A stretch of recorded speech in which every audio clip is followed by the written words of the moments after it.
Ahoy there, crew! This is your captain speaking, and today we're doing a collab with Axeru Draws. And for this collab, we're drawing evil versions of each other. Axeru will be posting my evil version over on his channel, so be sure to check it out. To start with this little project, I first did a quick drawing of his actual design in my style, before putting him through his villain arc. I don't have much of an explanation for why I did this. I just thought it would be easier to adjust his design once I knew what it looked like in my style already. I did draw him for art fight, but that was just a portrait, so yeah, this is the full body.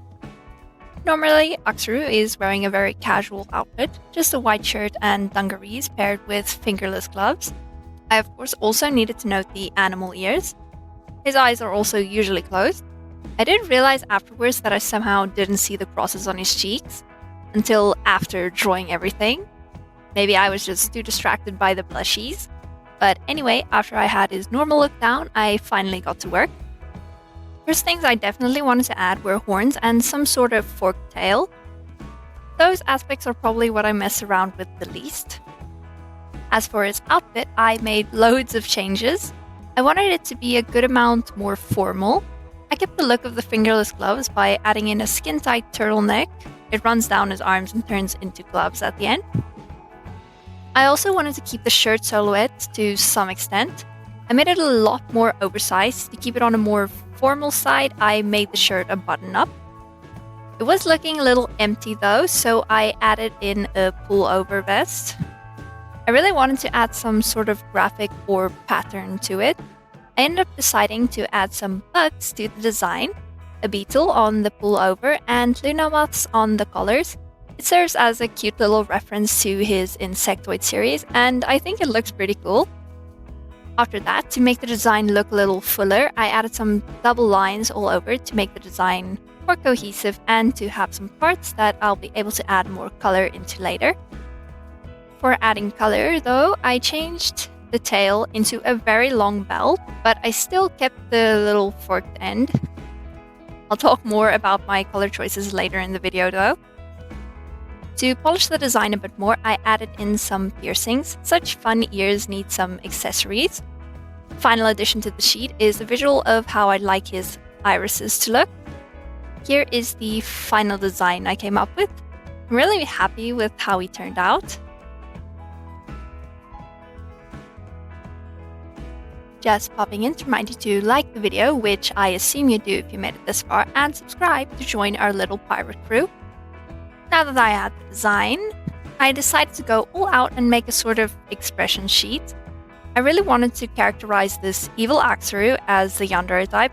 Whether this was fueled by pure imagination or an old obsession, I'll never tell. While contemplating the existence of the evil Axeru, I figured having his own name might do him good. So why not name him Urexa, which will be Axeru backwards. But of course, since I wanted to make him a yandere, I had to draw him in the iconic Gasai pose for one of the portraits. For the other, I drew him doing a pretty angry-looking Kubrick stare. And as for the full body pose, I decided to draw him just staring at the camera while holding a knife, that I only at the end decided to make a little bloody. I also planned to add some dark shadows to make his visible eye pop. But now that there's some extra time here, I want to talk about the colors I ended up going with. His normal design isn't too colorful, it's mostly grays, but that gave me lots to work with. I could easily use all his original colors as well as any extra ones I wanted to add in. I switched the colors in his hair around though.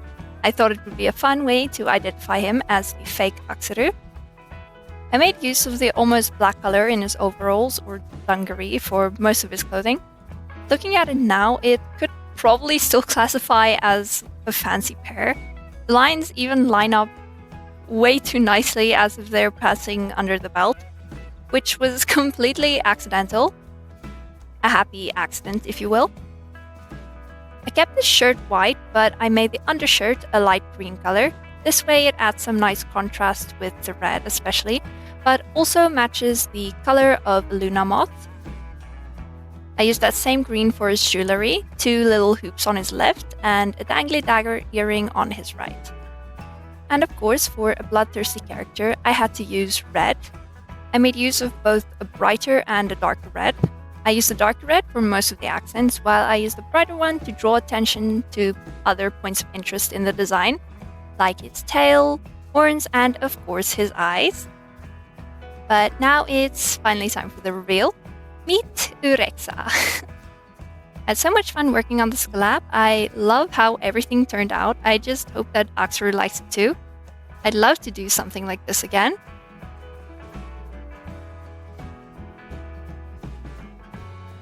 But that's all for today, Krew.